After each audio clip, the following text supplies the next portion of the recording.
got to figure out what our goals are. And once we know what our goals are, we got to lock in on that game plan. With that game plan, we have to understand that everything that we do is going to either contribute or take away from that plan to get closer to those goals. Now, everything that we do has to be dedicated to getting closer to what we're trying to achieve. That doesn't mean we're going to slip every once in a while. That doesn't mean we're going to stumble. But we have to make sure that our thought process is, I'm going to do better, I'm going to get closer, and I'm going to keep putting in the work. And that's what we have to do each and every day. And day by day, it's going to allow us to get that much closer, that much closer. We're going to be right there. We're going to feel that much better. We got to keep pushing and keep understanding that it's going to take time to get to where we want to be, especially when we have big goals. All right. Keep putting the work in. As always, be better than yesterday. All right, and we're back on the latest episode of the Athlete Connection. Got one of my longtime friends here that's definitely got a unique story, really a lot of perspective to share with everybody, athlete to athlete. So I'm not even going to try to go over your story, your accolades, and everything, but obviously, welcome to the show, Mr. Lyle Martin. I appreciate you having me. Yes, sir. So again, just for everybody who might be new tuning in, this is just a platform we wanted to create for athletes to, share their journey, share their experiences. Hopefully, someone has something that they can tell or help learn or teach the next generation. So really Right. excited to kind of walk through your journey. I know you have a historic journey behind you as well. So go ahead and again, introduce yourself, let everybody know obviously where you're from, what sport you play, all those things. Okay. Lyle Martin Jr. out of Central California, a small city called Bakersfield. Right now it's extremely hot, but hey, we're working with it. She's soccer player. Been playing since age of 5 and grew up playing multiple sports, be it football, basketball, track, you name it. We were doing, it, especially running around in the streets, doing it in the neighborhood and whatnot. And I ended up getting able to play collegiate soccer at CSU Bakersfield. And that's about the time I actually started taking soccer serious. I grew up, like I said, grew up playing a lot of different sports and really did put a lot of focus into it for a while, but I'm sure you'll probably dive into that a little bit during this interview. But that's basically the gist of it there, and ended up having the uh, very good opportunity to play professional soccer in a lot of different countries. And here we are today. Yeah, man. I mean, definitely. I think that's how everyone kind of started off, multi-athletes, and then you just kind of figure out, hey, like I can make something of this sport, and you just kind of take from there. For Um, sure. Talk a little bit about your that high school experience and that transition to college, because again, like I'm sure you, like many people, didn't know, hey, I can turn this into a scholarship, or how to go about getting recruited, all those things. Like, talk a little bit about that. Oh man, mine is. I actually listened to a couple of your other podcasts with the interviewees talking about things that they were doing, what they were knowledgeable of, what they weren't knowledgeable of, and the roles they had. Both of my parents now, they both had degrees when I was getting ready to go into college, but both have since um, got their master's degree, and my dad's actually finishing up his doctorates now. So it was a strong push on academics in the household, but I just wasn't one to take it serious. And I just love playing sports. I just love running around. I hated the classroom. I didn't fall in love with actually learning and trying to develop myself until much later after college. So during high school, I was probably just a 2.0 student, just did enough bare minimum just to be able to play my sport that I wanted to play at that time. And I actually had my assistant coach at the time from CSUB came to our house, sat down and talked to me about the seriousness and the opportunities that came with buckling down in the classroom and the ability to take my soccer career to that next level, like you mentioned, from high school to college. Never did I even think about playing soccer in college. I love the sport, but I was never thinking about that next step, that next level. And now, as I coach, I actually coach my high school that I played for now. That's something that I stress with the boys, and that's something that I harp on. There's so many opportunities that can come your way when you're capable of sitting there, buckling down, getting things done that are absolutely necessary to get us to the places that we want to be. And it's something that I tell my kids now. there's things that we have to do today in order to do the things that we want to do later. And schooling is a very important component of that. And like I said, it wasn't one for me to take that serious. Ended up being able to play at CSUB and entered that senior year of high school. Going to freshman year of college was a shock for me as far as the development, because now you're playing with grown men. You're playing with people that are much more experienced than you. I entered college at about 5'9", 5'9.5", maybe a buck 45. So I was still very, very small, not as skilled as everybody, and learning different things and having the college coaches push me, the teammates push me, really develop into that man time there. Yeah, that's like you said, that's the same. I feel like when everybody gets into that first year, it's kind of a shocker. So how was that transition? Like, what are some things that you had to learn and really pick up on really quickly to be able to adapt and evolve within that transition? And that's on the field and in the classroom. Yeah. The physicality of it on the field, the physicality of it from speed and strength, the soccer IQ. I had to pick things up. They're reading movements 2 or 3 steps ahead of where I was. I was only seeing one pass, maybe two at a time, but I'm always behind. I'm always playing catch up. And that was a time that I actually, for the first time, sat down and started watching soccer games, tried to trying to take things a little more serious as far as, okay, this is what I'm doing now. This is paying for my education. I need to actually develop myself in a manner that's going to allow me to stay around here. I'm sure you've played with a couple buddies that maybe they started off with you freshman year, but they weren't there by senior year. And I didn't want to be that guy. And yet still was not taking it serious off of the soccer field. Like I said, it was more, for me, it was tunnel vision with soccer, just playing, enjoying myself. And even in the classroom, I was still slacking, just showing up again, just doing the bare minimum, just to get by, just to stay eligible, and enough to keep the coaches off my back so I wouldn't have to do extra study hall sessions or this or that. Like I was just literally just trying to do soccer. That's all I was focused on, which again, something else I tell the young men I work with is, hey, we got to make sure you're focusing here, because who knows what can happen. I've broken both of my feet. I've had a ruptured Achilles, pulling hamstrings here and there. Who's to say that that wouldn't happen and not allowed me to play professional? Now, what's going to be my something I can fall back on? And education would be one of those things. And that's something I really, really, really harp on with the boys that I wish I would have granted at the time that I was there. Yeah, and that's awesome. That's exactly the reason why we're doing this podcast, because it's like, again, you have one set of expectations. You get in and man, you're thrown right into the fire. It's like, man, I got to figure Yeah, something out, because if I don't, to your point, you're not going to make it.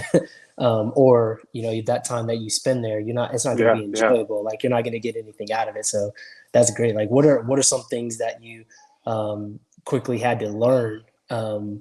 Or when was that catalyst that changed to where you saw like, okay, this is where I can actually see that result paying off as a result of these changes that I'm making?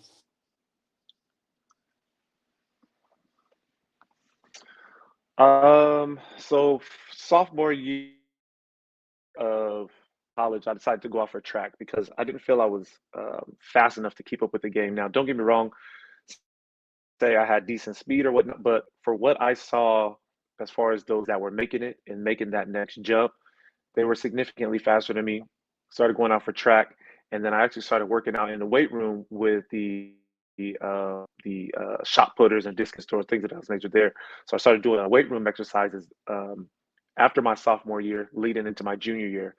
And I think that's actually the second time you and I crossed paths, because that same summer, sophomore year, going to junior year, I started playing PDL with Bakersfield Brigade. And God is good because it came at the perfect time to let me start to see what is possible. And you mentioned, okay, what was that trigger? That was one. The second one was the late great Sticky Smith from Columbus Crew actually called me after my junior year to ask if I wanted to enter the draft, because they were looking at me and whatnot. And that never even crossed my radar yet as far as myself being a professional athlete. I never thought about it. Again, my tunnel vision was so far on just playing soccer, just having fun, that I didn't think about anything else. I was just walking through life.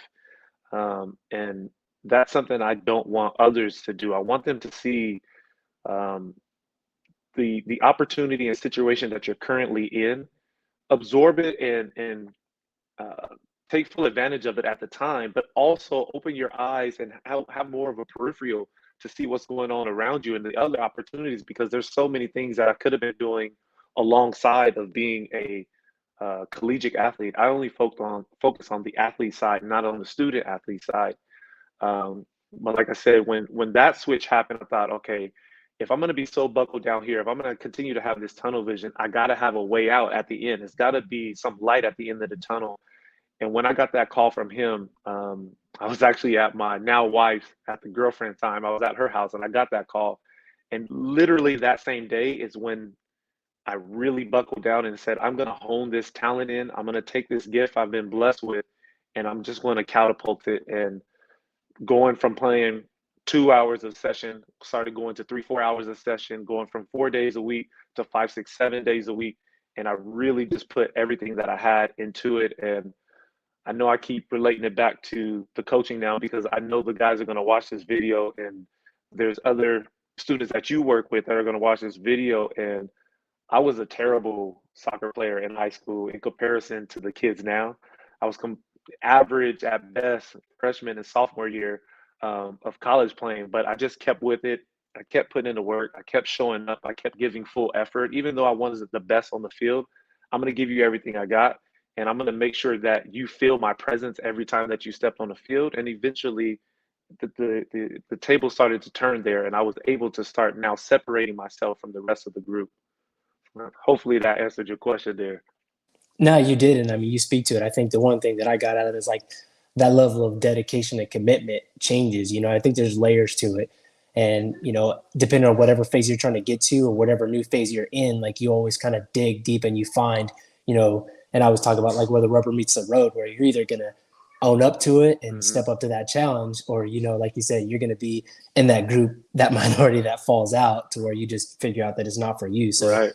that's you're spot on with that, and hopefully, that's one thing that people listening can kind of get to that. It's like it takes a lot of work and dedication to kind of put Yeah. yourself to committing to that lifestyle, because it's not just going to happen unless you're, I call it the 1%, right?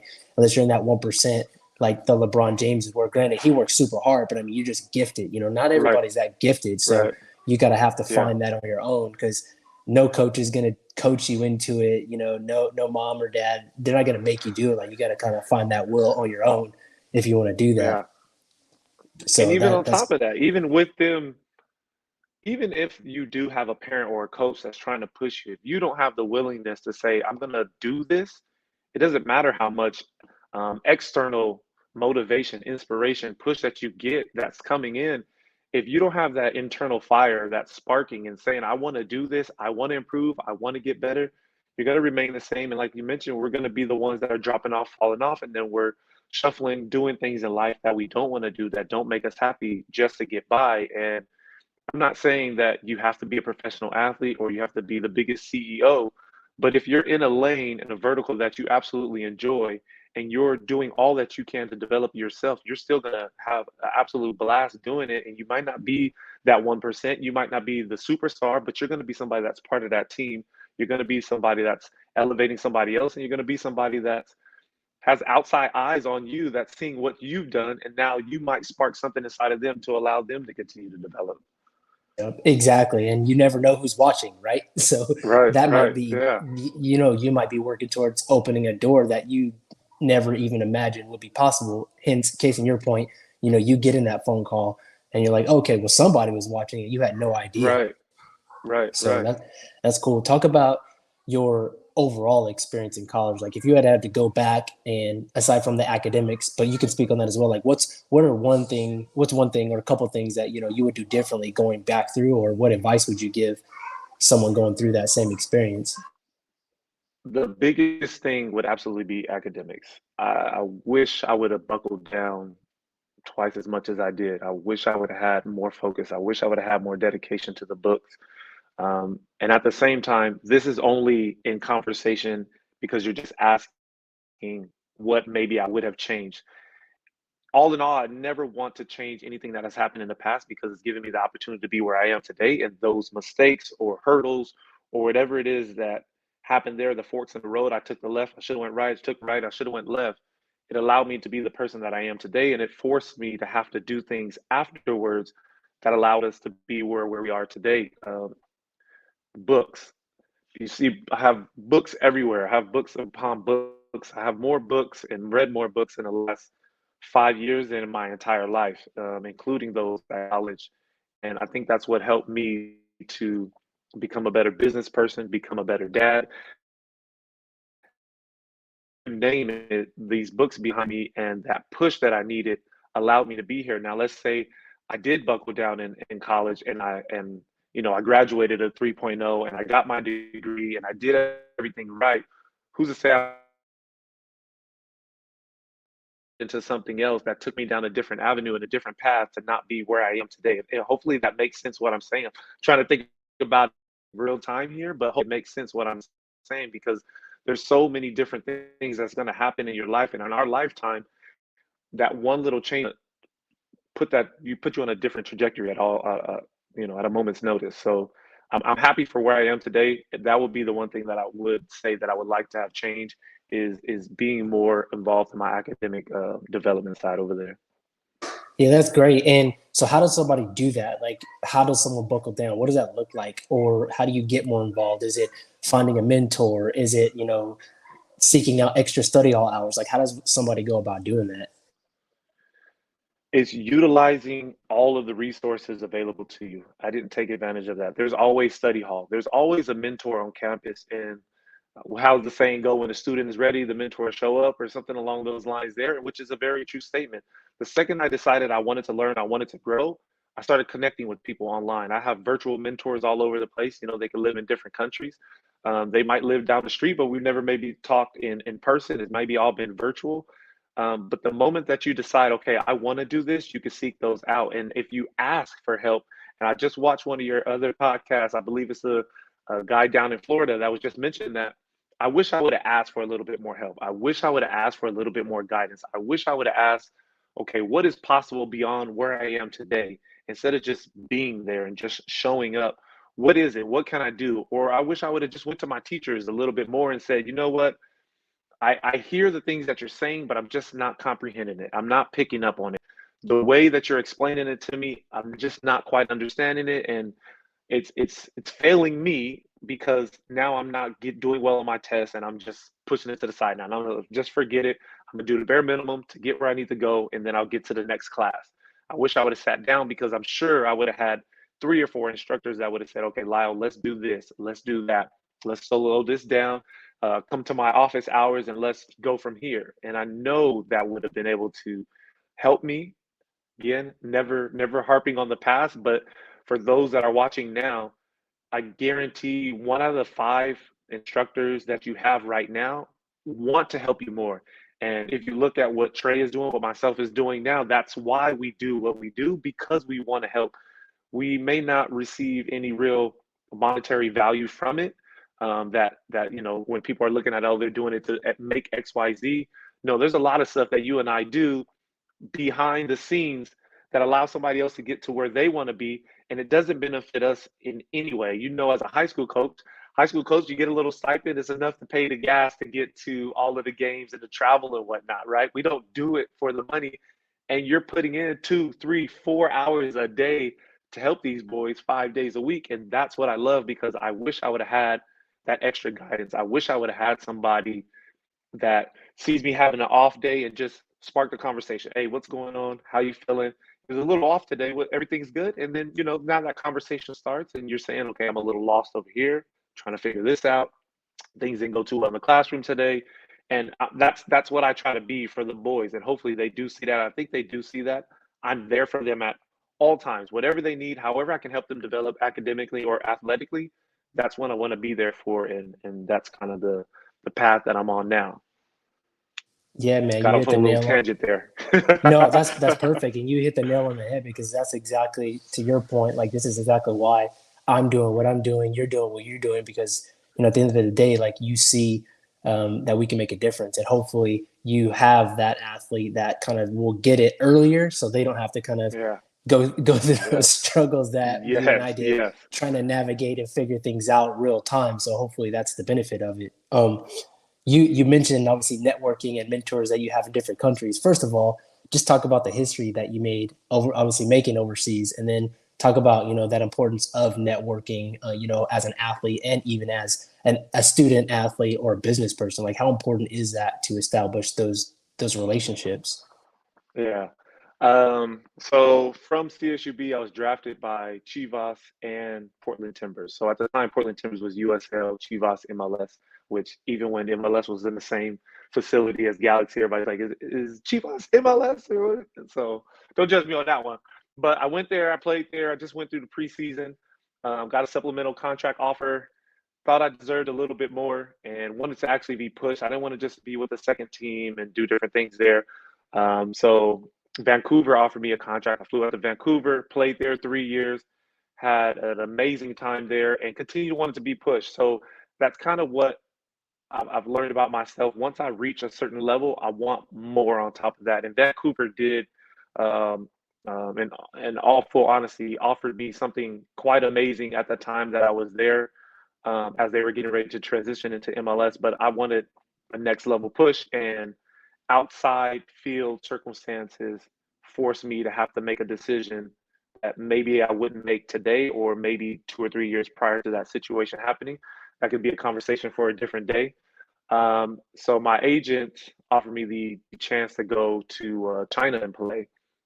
So I thought it was a little crazy. I thought it was a little far fetched. Like, what is China? What is happening here? All of this, and I ended up going before my final contract year with Vancouver for preseason. I went over there, checked it out, saw what was going on, came back to Vancouver, finished my final year, and then I officially went over to China.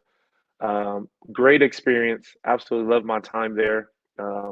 Significant amount of development. The technical aspect over there in Asia is just ridiculous. I probably became twice the player I was in Vancouver after getting that touch work over there. They literally technical work 2 3 hours straight, and when you're behind in the beginning, and I'm making up for it through my athleticism and my physical presence, you're getting that touch work in, your confidence is so high. So ended up playing there 2 years, came back to the States. My former coaches were having me go different places. So I went with San Jose, I went out with Chicago, um, ended up signing back with San Antonio. Um, I spent some time in Thailand, came back to the States. The old GM from Chivas had me come back out to Chivas its final year. And then that's when I ended up breaking my foot on the other side. So in Vancouver, I broke my fifth metatarsal on my right side. With Chivas, I broke my fifth metatarsal on my left side. And then I just said, this is a little bit too much for me. I'm done with the recovery and get back and everything else. But through the course from the day one in Vancouver, from final days in LA with Chivas, I made sure to have great relationships with everybody that I came across. Always being myself, I wanted everybody to accept me for who I was. I didn't want to all change who I was to fit in with the group. But playing up, and everybody that's listening that's in sports, everybody has some commonality, and it's through sports, and then we have different avenues that we may seek out down the road. But I always try to stay in touch with everybody that I came across, send a text out, even still today, after being retired for goodness, almost a decade now. I still send texts out to different players and teammates that I came across, guys that are doing things in the financial realm, the in oil, you name it. We have teammates and guys all over the place, and I always try to have some kind of communication with them because, like you talked about, networking is so important, not just through our personal business growth, but we can continue to learn things through the experiences that they've had after they retire. And that's something that I want to do. I want to continue to learn and grow. And I want my two kids to see that daddy is always learning. He's always growing. I want my players to see coach is always learning. He's always growing. I always got a book. I always got some notes. If somebody comes to me with a question and I'm going to tell you, I don't have the answer for this, but let me call a couple guys and see what I can do. And that networking has actually helped with a couple businesses that we have, a nonprofit business, when we're working with the churches here, that allows me to reach out to different people around town here, even in the LA area. I could call yourself, I could call different guys 2, 3 hours away and say, hey, I got this event going on, or I got this going on. Can you connect me with this player, or can you connect me with somebody that understands this, so I can learn and make sure that I'm doing things the right way and I'm approaching different things. And I know I'm going a long soliloquy here, but it's the same with, my wife and I having a facility here in town. How do you operate a facility? How do you purchase the facility? If you want to get more grounds, how do you go about that? How do you work with the county and the city on different licenses and things of that nature there? And all of that comes from being able to network and reach out with different people and doing different speaking engagements when somebody else asks you to lend a helping hand. Yeah, that's perfect, man. You drop gems. No, your soliloquies are well I feel like warranted I'm and going well all over the written. place sometimes, like reel me in if you need to, reel me in. No, no, no. And this is again like in talking with people. Like I don't have a script for this. Like it's not like an interview. Like this is a legitimate platform because For this sure. is that knowledge that not everybody has access to. And in addition to that, like how long does it take to kind of get along that path to find those answers or even to kind of get connected? So again, this platform, our nonprofit organization is set in place to do just that, like be that bridge to help provide people with those resources, or to your point, like have that extension of your network. So if you need access to Lyle Martin and what he's doing out in Bakersfield, boom, like let's make that Right, connection. right. So Yeah. no tangent at all. Like this is exactly what it's intended to do. So you obviously mentioned your business. Like talk a little bit about the company that you guys have going on, and obviously what you're doing um, overall. Okay. So, uh, getting towards the tail end of my career, my wife, who also majored in kinesiology at CSU Bakersfield, where we met, she was on the women's team there, graduated from there, got into the fitness world, and she actually became a professional bodybuilder, so a figure competitor. So she was doing different things there, and we were trying to figure out how to um, make a make a magic match of the things that we are both good at and that we can continue to do together to serve our community. She ended up working at a big box gym here. Did great there, excelled, and ended up getting a couple different offers to go work privately for a few of the doctors and a couple of the local facilities here. Well, from there, we figured, okay, well, why not do our own thing and have our own place? So we put together, well, actually, first she went out with another partner, did some things, didn't work out too well, and we got together and did our thing. So we have a few different businesses. So I'll mention two of them through this podcast here. Is one is through um, having our own gym with boot camp, cycle, hot yoga, TRX. So we have a facility here that houses those options for people in the community here. And we've been doing that now almost 7 years. It'll be 7 years in October. A tremendous amount of ups and downs. One of the things that you and I were speaking on before we started recording here is the ability to bounce back after external things come into play that are beyond our control, and that was COVID. So we have to figure out how to maneuver and do different things that allow us to still serve our members with having to be shut down for a while or having to navigate different avenues that nobody knew about, right? So it was a lot of real time efforts to make sure that those things were continuing to get pushed forward. We also have a soccer business that works with the community here. So that's our wing that is focused on working with churches, schools, at risk youth, underserved communities. So that soccer program goes out. We play soccer with the kids, but the focus of that is character development. So we work with the kids on integrity, honesty, things of that nature there, and we really try to harp on those tangibles that are needed for us to be a functional, thriving society, for us to be um, honorable citizens, things that allow us to take our talents and make connections, as you mentioned earlier, being able to um, link up with others in the community as we're being a good pillar there. So those are the two businesses that we have. I mentioned that before, that we were transitioning to doing a lot more things online just so we can help so many more people. And that's another thing that I'm still learning how to run the website properly, how to get leads in, and how to make sure that they go from leads to becoming a member. How do they stay a member? How do we help them, best serve them, and making sure that we're doing everything that we promised to them. And I never thought that I would be a businessman. And I never thought I'd be a businessman. I've been enjoying it, a lot of ups and downs, but it's something that allows me to continue to keep reading books, keep developing myself, and continue to make connections outside of just being a soccer player. You said it, man. Life outside of being just a soccer player, just an athlete. That's great. So before we wrap up, two things. One, I always end every episode with this question. You know, if you would do things differently going back in time, obviously knowing what you know now, what would that be is the first question. Second question is, well, not really a question, but go ahead and make sure you let everyone know how they can reach you and contact with you if they want to follow up or if they have any questions, or really if they really want to kind of be a part of what you're doing out in Bakersfield. Everywhere I'm found is always going to be at Lyle Martin Jr. LinkedIn is a good business platform there. Twitter, Instagram. I'm more big on Instagram. I like more of the visual aspect of it. I can show the workouts. I can show different things. I can do different speeches on there. TikTok, I'm just trying to figure that out. I'm not hip to it as much as the younger crowd, but I'm working on it. I'm getting there. YouTube as well. We're trying to grow.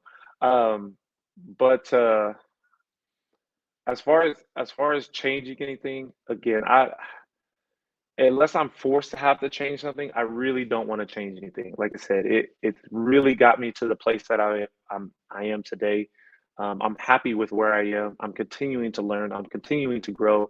I continue to have obstacles and hurdles, and through all of those trials and different things that have gone, the blood, sweat, tears that has gone into building Lyle to who he is today, approaching 40, all of those lessons learned, all of those missteps, all of those misfortunes has allowed me to be a good husband, a good father, good follower of Christ. Like that allows me to continue to grow. And like you mentioned earlier, it puts me in a position to better serve those that are looking for help, that needs help. Because if everything had gone perfectly according to plan, what life lessons can I actually give that person that's needing some help? I wouldn't be able to properly give you that guidance that's necessary. And that's one of the things I mentioned earlier is I don't want to be the person that gives you advice or tells you how to do something if I honestly haven't been there, or if I honestly don't know how to get to that answer.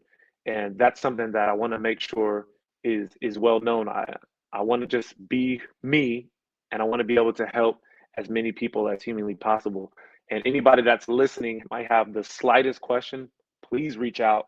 I'm always trying to help. I'm always trying to do my best that I can. And if I don't know the answer, hopefully maybe Trey does, or maybe somebody that's been on the podcast, we can connect them to that answer, to find it, to let them have a slightly easier route to get to the places that maybe you and I are today. Maybe they're trying to get there, but maybe they get there 5, 10 years sooner because of the help that we were able to give to them. And now they're able to serve their community, and the rest, we bring everybody up together. So wouldn't change anything. Yeah, man, that's great. Well, that wraps the latest episode again. Thank you again, Lyle Martin Jr. Appreciate you Definitely for having some me. wise words of wisdom, and looking forward to obviously continue to kind of connect in future. And thanks again. For sure. Take care. All right. Peace.